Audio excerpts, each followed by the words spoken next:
Sobreviviendo la vida cristiana. Yo no sé ustedes, pero cada vez que yo veo el video, veo algo diferente. Y una de las cosas que veo es que no es fácil, no es fácil. Uno tiene que correr, uno tiene que saltar, uno tiene que rodar, uno tiene que cuidar. Siempre hay cosas que suceden en la vida que están fuera de nuestro control. Y por eso es que nosotros tenemos que saber, conocer, entender cómo es que podemos nosotros sobrevivir la vida cristiana. Entonces, por eso es que estamos compartiendo 6 verdades fundamentales. Y por eso es que les estamos invitando a las estaciones de vida, porque ahí es donde nos ministramos unos a otros como el cuerpo de Cristo. Así que vamos a hacer un pequeño repaso.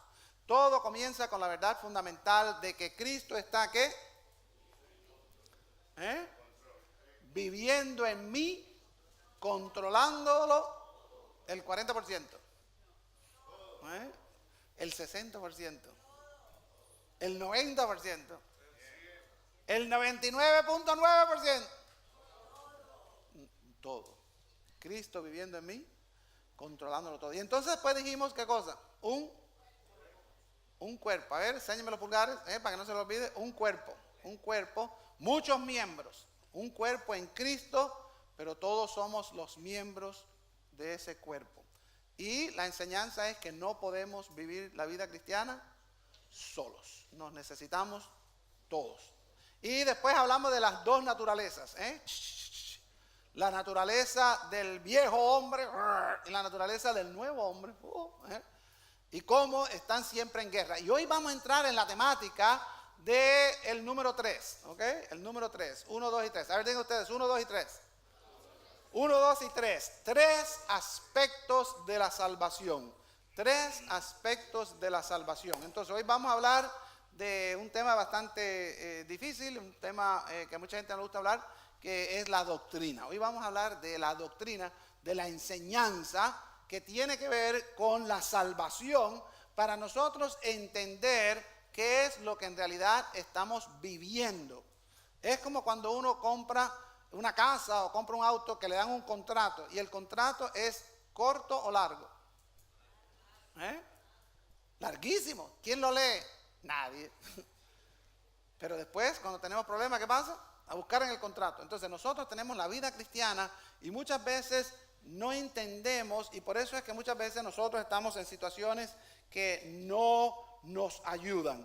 Y por eso es que queremos nosotros hablar de este proceso, del comienzo, el proceso del presente y la finalidad o el término de lo que es la vida cristiana.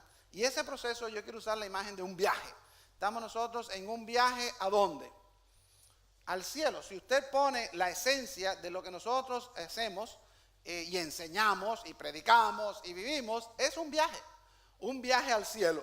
Y desde el comienzo de la humanidad, siempre el ser humano ha estado tratando de agarrar un poquito más de lo que está más allá de la muerte. ¿Qué es lo que hay allá? Y quisiera tener tiempo, porque a mí me gustan mucho esos estudios de historia que tienen que ver con, por ejemplo, los egipcios y los hindúes, y toda esta gente que tenían conceptos de la vida después de la muerte, que hablaban de un lugar muy especial donde la gente iban, los campos elíseos, donde estaban la gente gozando de todas las bendiciones de Dios. Pero para nosotros es mucho más real. Y por eso es que quiero compartir acerca de este tema, porque hay millones de personas, inclusive a través de la historia, billones, que están tratando de hacer el viaje al cielo de cualquier manera que puedan. Alguien dijo que para llegar al cielo hay muchos caminos, pero eso no es lo que la Biblia enseña. Y muchos de esos caminos que uno escucha son bien extraños. Yo quiero compartir con ustedes uno de estos ejemplos, y es de una secta que se llamaba Heaven's Gate, Puerta del Cielo. Puerta del Cielo. Y en realidad muchas personas no han oído de ellos. Inclusive fui una vez a una inauguración de un templo que le pusieron Puerta del Cielo. Y yo le dije, ¿ustedes conocen que esto es una secta que anda por ahí? No sabía nada de eso. Pero es una secta que empezó en el año 74 con una señora y un señor que ellos fundaron esta secta de Heaven's Gate. Y ellos, ¿cuántos de ustedes han leído el libro Apocalipsis? Leyeron el libro Apocalipsis y dijeron que ellos eran los dos testigos. Los dos testigos eran ellos dos. Y uno se dijo que ella se llamaba Ti y él se llamaba Do. Ti-Do. Y entonces empezaron a enseñar las doctrinas que se le ocurrieron a ellos de cómo llegar al cielo. Y durante los años 70 conquistaron las mentes y los corazones de cientos de personas. Eran gente nómada que iban de ciudad en ciudad y vivían en una manera, por decirlo así, de hippie, de la mano a la boca, y enseñando una mezcla de doctrinas que agarraban el mileniarismo cristiano que habían aprendido en la iglesia, y entonces lo unieron con conceptos de la nueva era, y como si eso no fuera suficiente, le añadieron un aspecto, una sobredosis de ovni, ¿okay? De objetos voladores no identificados. Y entonces le dijeron que era una secta de los UFOs, de los ovnis. Y la realidad es que esta gente querían ir, su creencia central era que ellos podían transformarse en seres extraterrestres. ¿Cuántos de ustedes quieren ser extraterrestres? Y que iban a ascender al cielo, o como le llamaban ellos, al siguiente nivel. Y por eso es que la religión de ellos se llamaba Heaven's Gate, la puerta del cielo. Pero la historia de este grupo terminó en tragedia, porque el 26 de marzo del 1997, y yo lo viví, yo me acuerdo, ustedes que estaban en el año 97, viví aquí, pues saben que esto pasó. Y hubo una llamada al 911 en San Diego, y cuando fueron a ver, 39 personas habían compartido un acto de suicidio en masa. ¿Por qué? Inclusive porque ellos dejaron una explicación en su portal del internet, que dicho sea de paso, todavía está activo. Todavía esta religión falsa tiene adherentes, tiene personas que creen en esto y lo mantienen. Pero estos 39 decidieron que ellos iban a dar el brinco hacia el próximo nivel, y ellos vieron que la situación se abría cuando el cometa Hale-Bopp, que estaba en su trayectoria cerca de la Tierra, y cuando estaba más cercano el cometa, ellos se suicidaron. Y entonces dejaron escrito este mensaje: Hale-Bopp, el cometa, cierra la puerta del cielo. Nuestros 22 años de escuela aquí en el planeta Tierra finalmente están llegando a su fin. La graduación del nivel evolutivo humano. Estamos felizmente preparados para dejar este mundo e ir con la tripulación de Ti al más allá.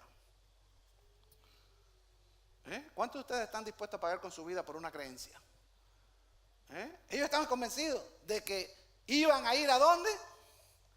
Al cielo. ¿Cuántas personas no desean hacer un viaje al cielo y para sorpresa de ellos terminan en un lugar equivocado? Imagínese que usted quiere ir a un lugar y usted no llega a ese lugar. A mí me ha pasado un montón de veces, pero una de las veces que nunca se me olvida es que nos invitaron a una boda por ahí por el lago Okeechobee, en uno de esos pueblecitos. Y yo había recién comprado un aparatito de eso de GPS, y yo estaba de lo más feliz. Y yo, mira, pues aquí va a poner la dirección, y punto, ahí vamos. Y mi esposa me decía, no te confíes mucho de eso. Ya, no te preocupes, que esto está garantizado. Bueno, estábamos en el medio de un naranjal. Imagínense eso, un naranjal. Y yo en el auto en el medio. Y ahí fue donde la doña se bajó del carro y dijo, hasta aquí llegué contigo. Ya yo no sigo más. Si tú quieres seguir, sigue. Y se bajó del carro y todo. Y yo, no, ¿qué pasó? Entonces tuve yo que echar marcha atrás y mirar. Y en efecto, se había equivocado aquello y yo ni cuenta me di. Y terminé en un naranjal. Tremenda pérdida que nos dimos. Imagínense que en el caso mío, yo llegué a la boda tarde, pero llegamos. Imagínense que usted está en su viaje al cielo y que en vez de llegar al cielo termina en el otro destino. Porque nada más que hay dos paradas. ¿Cuál es el otro? El infierno. El infierno. Entonces, ¿cuántos de ustedes quieren ir al infierno? Nadie. Mire que yo he conocido gente, hasta ahora nadie me ha dicho, yo sí quiero ir al infierno, yo quiero ver al diablo, yo quiero saludarlo, yo quiero ver todo aquello, las llamas, la temperatura, yo quiero ver aquello. Nadie. Sin embargo, hay un montón de gente, inclusive en la cárcel, en los hospitales, en donde quiera que he ido. Sí, yo quiero ir al cielo, pastor, yo voy para el cielo. Todo el mundo quiere ir al cielo. ¿Cuántos de ustedes quieren ir al cielo? Bueno, pues ahí está, Heaven's Gate, vamos. Lo cierto es que Pablo nos dice, ¿cómo usted planea llegar al cielo? La pregunta es, ¿cuál es tu plan? Bueno, pues Pablo nos enseña en su carta a los filipenses. Tenemos que recordar que Pablo estaba en prisión y le está escribiendo a una iglesia que los amaba mucho y que los sostenía. O sea que había muy buena relación entre ellos. Y aquí cuando vayan ustedes a la estación de vida van a poder hablar más de este pasaje. Pero yo simplemente quiero enfatizar el más importante de este pasaje. ¿Y cuál es el más importante? ¿El versículo qué? El versículo 6. El versículo 6. Y es un versículo que vale la pena inclusive memorizar. Dice, estoy convencido precisamente de esto, que el que comenzó en ustedes la buena obra la perfeccionará hasta el día de Jesucristo. La perfeccionará hasta el día de Jesucristo. Entonces vamos a hablar nosotros de lo que es la salvación, porque en realidad esa es la buena obra. La buena obra es el viaje de nosotros al cielo, porque todos nosotros vamos al cielo, pero vamos ¿cómo? ¿Uno por un lado y otro por otro? No, vamos juntos, porque somos ¿qué? Un cuerpo. Y en medio de todo el lío que tenemos con las dos naturalezas, sentimos que Dios nos está llamando y nos está guiando, nos está controlando para nosotros llegar al cielo con éxito. Y entonces, ¿cómo lo vamos a lograr? Pues Pablo aquí expresa en ese versículo un proceso de lo que es la salvación. Muchas personas piensan que la salvación es como que te dan a ti una tarjetita. Ya, con esta tarjetita va. No, no es así. Es un proceso que implica un comienzo, que implica un presente, donde estamos ahora, y que implica ¿qué cosa? Un futuro. Y por eso es que Pablo en este pequeño versículo encierra un montón de la verdad del cristianismo. Dice que el que comenzó en ustedes, ¿quién fue el que comenzó esto? No fue los dos profetas que les acabo yo de mencionar de Heaven's Gate, no fue Mahoma, no fue Elena White. ¿Quién fue? ¿Quién es el que comenzó en vosotros la buena obra? Jesús. Jesús es el autor de nuestra fe. Él es el que cuando nosotros estamos pensando en musaraña y bobería, Él es el que nos capta, es el que nos llama. Siempre es el que da el primer paso hacia nosotros y nosotros podemos responder. ¿Y qué sucedió en aquel momento en que nosotros recibimos a Cristo? ¿Recuerdas tú? ¿Qué fue lo que pasó? ¿Qué edad tú tenías? Esta semana estábamos nosotros compartiendo los testimonios en nuestra reunión de administración y para sorpresa todos nosotros recibimos a Cristo cuando éramos niños o jovencitos. ¿Qué quiere decir eso? Que tenemos nosotros que enseñar a nuestros niños para que puedan entender lo que es este encuentro con Jesús. El que comenzó en ustedes la buena, o sea que tuvimos un encuentro con Jesús. Y cuando sucedió ese encuentro, en aquel día, ¿qué fue lo que sucedió?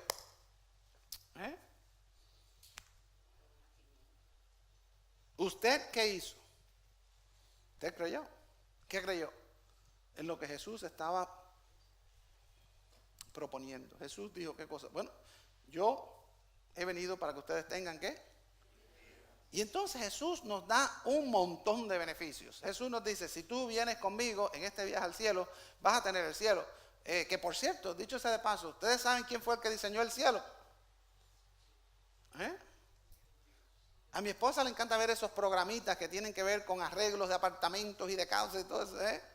Y veníamos en el carro ayer, casualmente hablando, y entonces yo estaba dando mis ideas para nuestro apartamentito que tenemos, que iba a poner este bombillo aquí.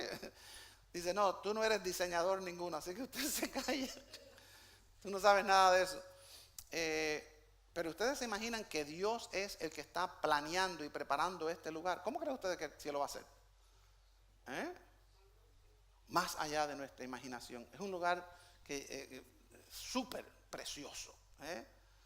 ¿Por qué? Porque Dios es el que lo está diseñando. Entonces Jesús nos promete el cielo, pero nos promete una vida con Él. Nos promete compañerismo con Él, nos promete el perdón de nuestros pecados. Nos promete que la pena del pecado, la muerte, no nos va a nosotros a hundir. Para un cristiano que recibe el beneficio de tener una relación con Jesús, la muerte es una puerta. Usted está de este lado, sale para el otro, y al otro lado, ¿quién está? Jesús, esperando. Entonces, tenemos un montón de beneficios, que eso sucede en el momento en que usted, ¿qué? Recibe ¿a quién? A Cristo. Un montón de beneficios. Y para nosotros es difícil de mantener esa perspectiva nuestra. Y entonces dice Pablo que el que comenzó en vosotros la buena obra, ¿la qué? La perfeccionará. O sea, es la misma idea de cuando Jesús estaba en la cruz, que él dijo sus últimas palabras. ¿Y cuáles fueron? Consumado es. Que en realidad lo que quiso decir era perfeccionado es. Ha sido completo hasta lo sumo. Aquí no hay que añadir más nada. Y es la misma idea aquí, de que nosotros somos perfeccionados en toda la manifestación de todo lo que se puede cumplir. ¿Hasta el día de quién? Hasta el día de Cristo Jesús. O sea que, acuérdense que el Nuevo Testamento surge de un contexto judío. Y los judíos creían firmemente en el día del Señor. El día del Señor era cuando Dios iba a venir a juzgar a todos los seres humanos en todos los tiempos. Y ahí se iba a acabar la historia, ahí se iba a acabar todo. Y el Mesías vino. Y el Mesías prometió que iba ¿a qué? A regresar. Ese es el día de Jesucristo. Cuando el Mesías regrese. Entonces nosotros tenemos dos maneras de terminar el contrato. Uno es que llega el Mesías, gloria a Dios. Otro es que nosotros cruzamos la puerta y nos vamos a Él. Y de todas maneras vamos a terminar el viaje. ¿En dónde? Con Él, en el cielo. Entonces Pablo les dice que estaba convencido de que a pesar de todo lo que le había pasado a él, a pesar de todo lo que había pasado a ellos, el que comenzó en ustedes la buena obra, la perfeccionará hasta el día de Cristo Jesús. Entonces, eso requiere que nosotros repasemos un poco de doctrina. La palabra doctrina simplemente quiere decir enseñanza, un poco de teología. Y la palabra teología simplemente quiere decir profundizar en el estudio de lo que tiene que ver con Dios, lo divino. Entonces, a la gente hoy no le gusta oír eso. ¿Por qué? Porque dicen, eso es aburrido, eso es bobería. No. Háblame de los hechos. Bueno, los hechos es que estamos en un proceso pasado, presente y futuro que tiene que ver con nuestra salvación. Y si no lo entendemos, ¿quiénes son los que pierden? Nosotros. Entonces, por eso es que hay muchos cristianos que no dan pie con bola. Y usted lo ve, y muchas iglesias están enseñando cosas que la gente misma se pregunta, bueno, pero ¿y esto qué sentido tiene?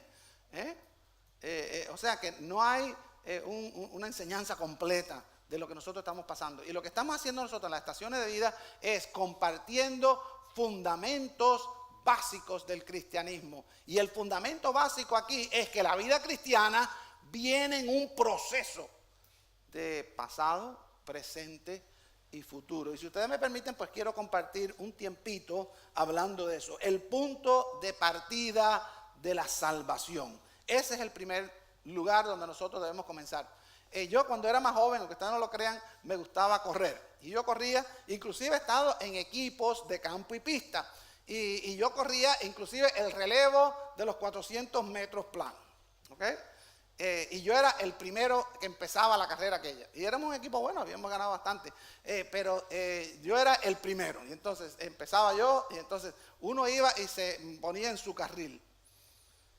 Ya le decían, la carrera va a empezar en 3 minutos. Así que usted va y se mete en su carril y ya está la plancha de despegue. Es una pieza de hierro que ahí usted pone el pie y lo aguanta para que usted pueda lanzarse con todo lo que tiene. Y entonces uno como que se va relajando un poco, hace así, estira las canillas y se pone ya enfocado. Y entonces oye la primera orden. ¿Y cuál es la primera orden? En sus marcas. Ok, si usted no sabe, ahí está, ahí perdió. Entonces uno entra y se pone en la plancha aquella, y entonces usted ya va calibrando su cuerpo, va poniendo la altura, usted pone los pies en las cenizas aquellas, en la tierra esa, ahí con la marca, usted no puede echar más para allá de la marca. Y entonces, cuando le dicen en sus marcas, después ¿qué dicen? Listos. Y entonces ya cuando usted, cada neurona en su cerebro, cada nervio en su cuerpo, se pone en atención esperando la próxima orden. ¡Ya! Y entonces ¿qué pasa? ¡Pum! Sale uno como un bolido. Casi siempre es el disparo de un revólver. Y entonces usted está, ¡pah! Pero déjeme decirle que eso es, es algo impactante. Si usted no sale bien, ¿cómo se sabe que no salió bien? No va a terminar bien. Si usted ahí se le fue la cosa, ya los otros pasaron y ganaron. Ya usted no va a llegar. Pero qué cosa es que uno puede despejarse y salir. Bueno, pues eso es lo que sucedió cuando usted conoció a Cristo Jesús. Y el concepto teológico que explica eso, ese evento en que usted empieza esa carrera hacia el cielo, es justificación. Una palabra que mucha gente ni siquiera le presta atención hoy.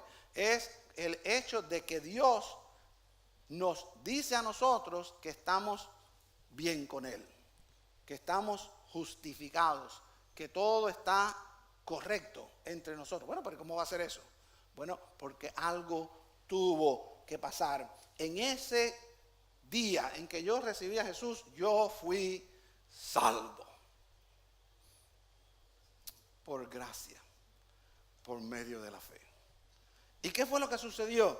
Que el que comenzó la buena obra en ti, Jesús, hizo un cambio. Y el cristianismo es una de las pocas religiones que es una religión basada en momentos críticos de la historia. ¿Qué les parece eso? O sea, que nosotros no creemos en musarañas de que alguien inventó, de que aquí, de que... No. Nosotros creemos que nuestra fe está anclada en la historia. Desde el momento en que Dios creó los cielos y la tierra hasta el momento en que todo va a ser consumado en su voluntad. En un momento en la historia, Jesús, el Hijo de Dios, fue clavado en una cruz. Una cruz real, un momento real, un Jesús real, y todo aquello por ti y por mí.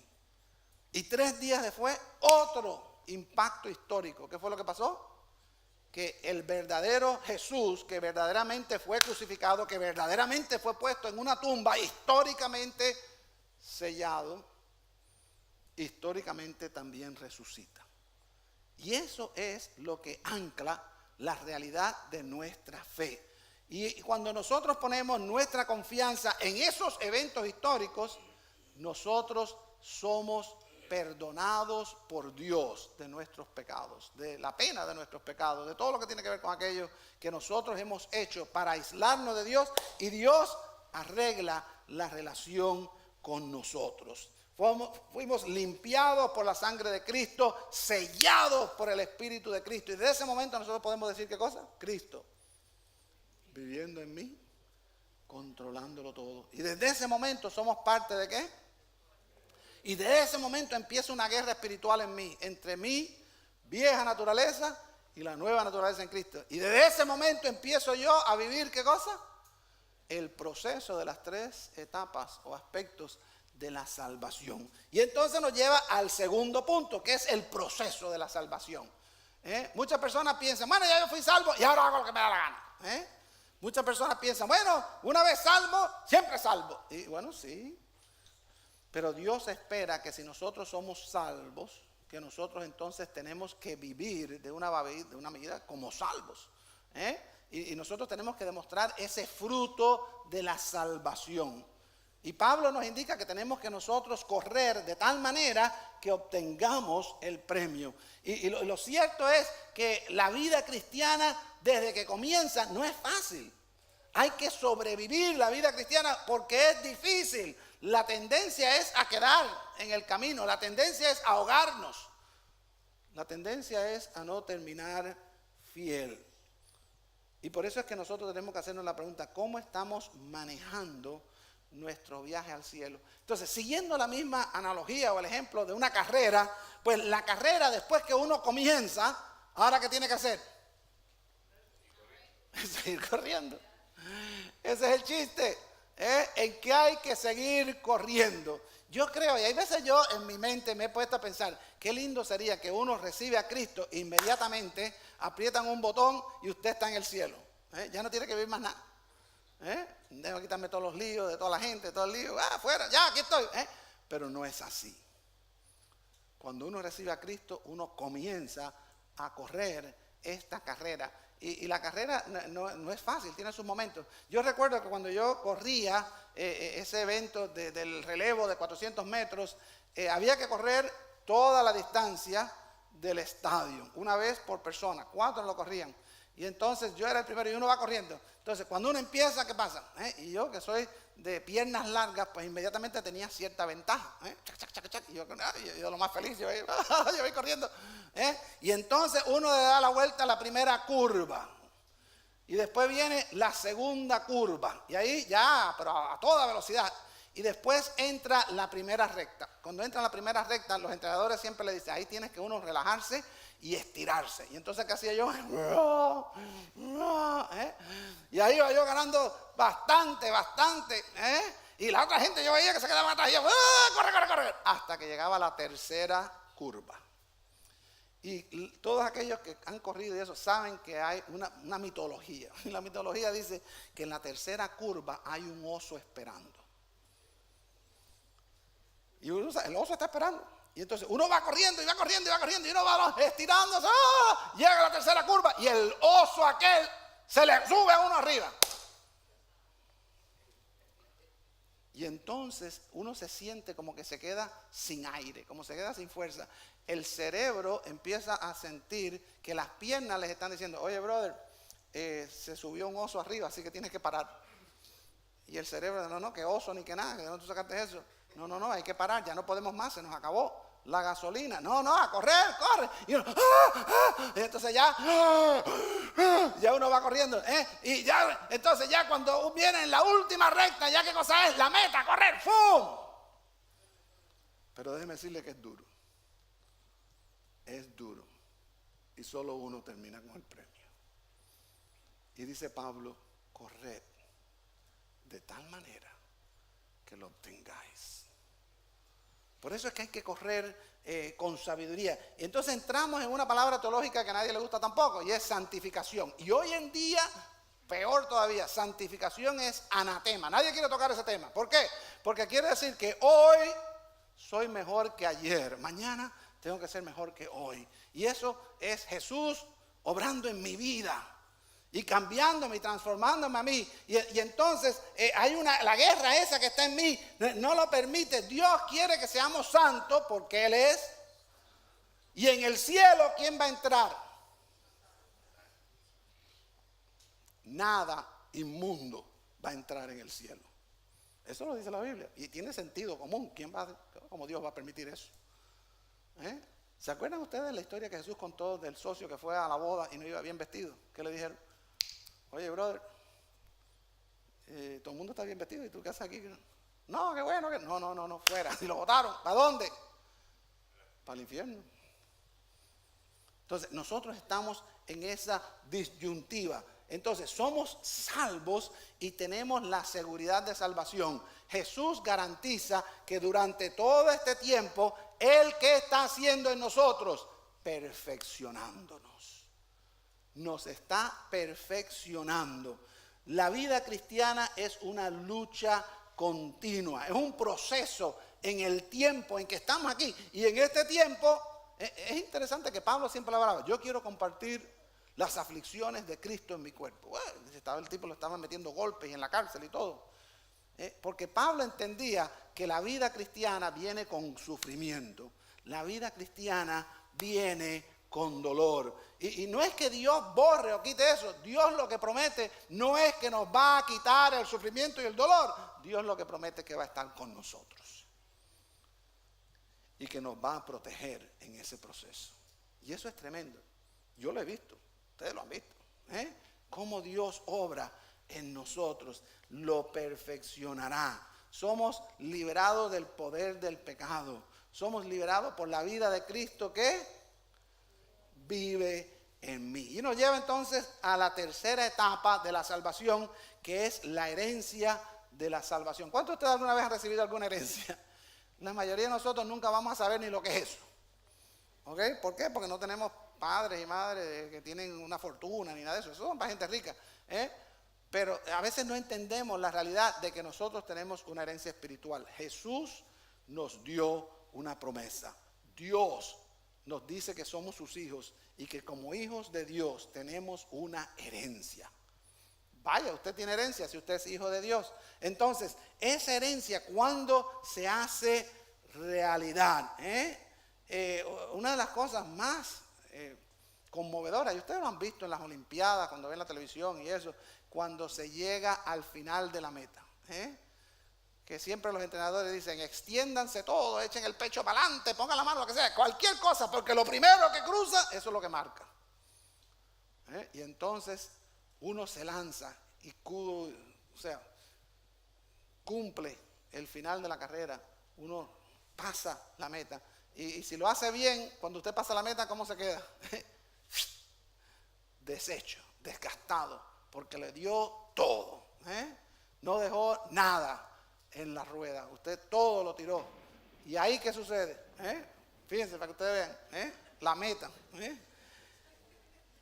El día de Cristo Jesús. Y ahí es cuando somos nosotros liberados de toda la presencia del pecado en nuestra vida. Ahí es cuando recibimos nuestra herencia de la vida eterna con Cristo en el lugar que Dios tiene preparado para nosotros. Lo mejor está por venir. Y para mí eso es una razón de uno estar motivado, para uno seguir corriendo esa carrera con todo el sacrificio que requiere, por las promesas, por lo que se nos ha dicho que vamos a recibir. Y entonces se termina la carrera, ¿y dónde terminamos? Bueno, el final de la carrera es el cielo, pero ese no es el final de nosotros. Porque Pablo decía que lo que nosotros estamos esperando es Cristo en nosotros, la esperanza de gloria. O sea que lo más bello para nosotros no va a ser estar en el cielo.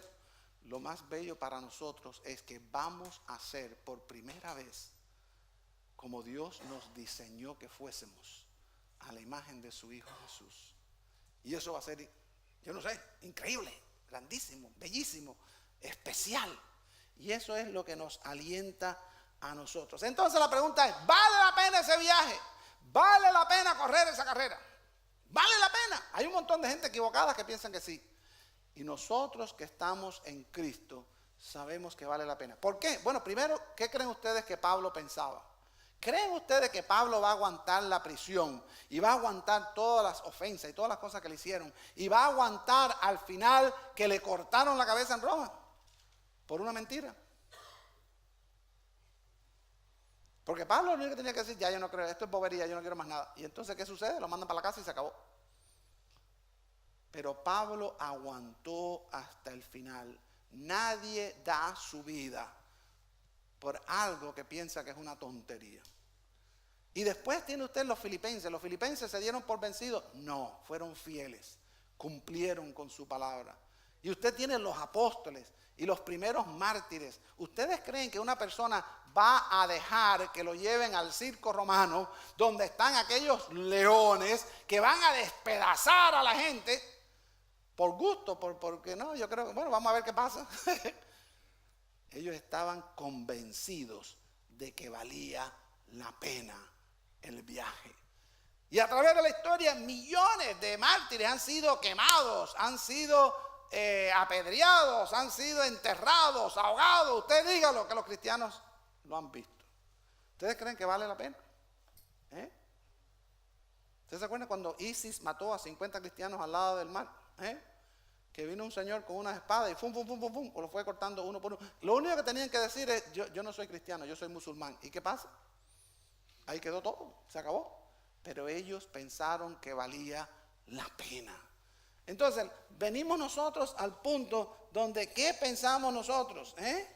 Millones de seguidores de Cristo. Yo tengo un montón de gente que nos están esperando a nosotros, que son amigos y hermanos y familia, que yo estoy pero desesperado por encontrar otra vez, que fueron antes de nosotros y fueron fieles porque ellos creían que valía la pena.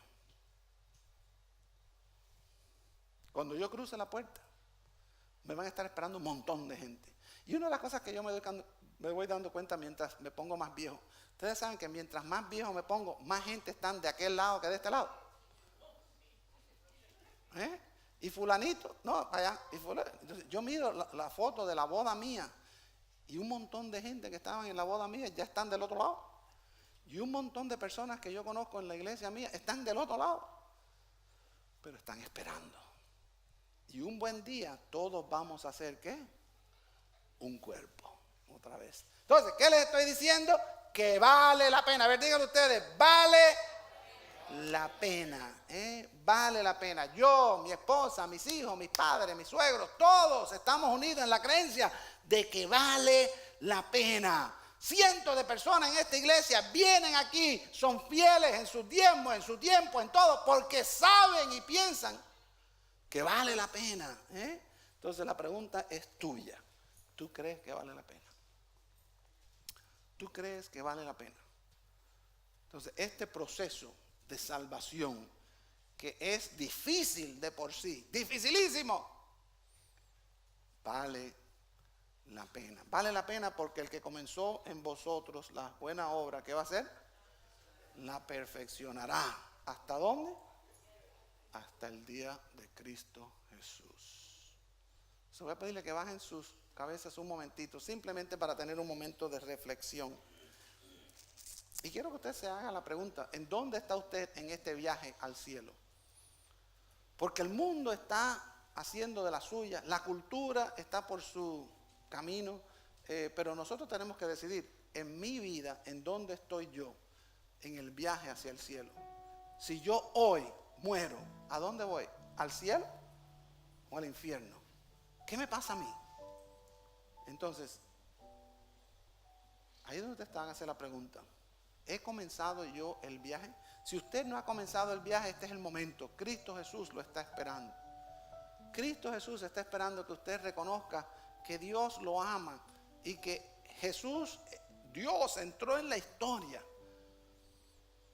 y ministró y predicó, hizo un montón de milagros, pero la razón que Él vino es para hacer el sacrificio supremo de nuestro pecado delante de Dios. Y Él fue crucificado en una cruz, un ser inocente, murió por todo el pecado de la humanidad. Pero después Dios le resucitó de los muertos. Él resucitó para que, como dijo Él, que la vida que Él tiene es la vida que nosotros tenemos. Él compartió su vida con nosotros. Porque yo vivo, dijo Jesús, vosotros también viviréis. Y Dios hizo un montón de promesas y nosotros las recibimos por fe. Y lo único que tenemos que hacer es venir y reconocer nuestro pecado, decir, Señor, perdóname. Yo reconozco que yo estoy en un camino equivocado. Yo quiero ir al cielo. Yo quiero estar contigo. Yo quiero que tú me cambies mi vida de adentro hacia afuera. Yo pido perdón por mis pecados. Yo te recibo a ti como mi Señor y Salvador de mi vida. Yo creo que eso que pasó en la cruz y que eso que pasó en la tumba es verdad. Jesús vive.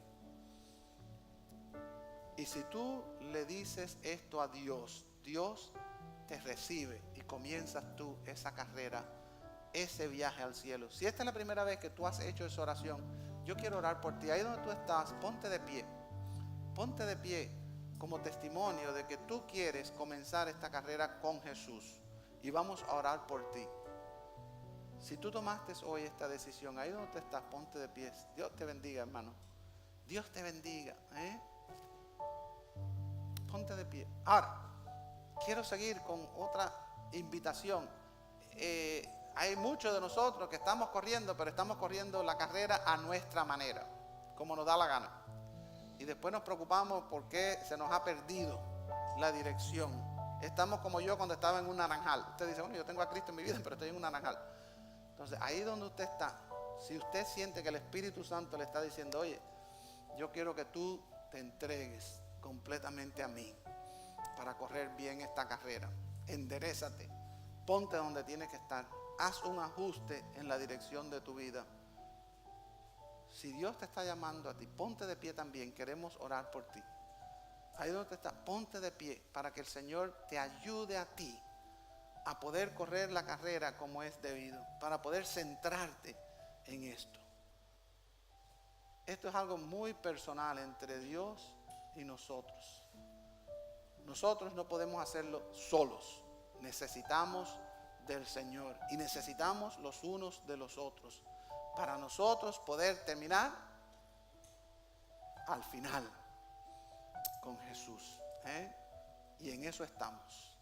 En eso estamos. Vamos a orar.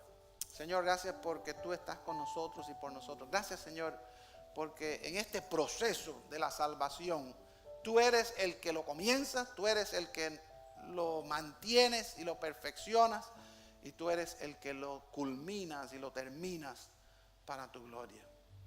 Señor, ayúdanos a nosotros a hacer nuestra parte y demostrar la fidelidad que esta carrera, que este viaje requiere, Señor.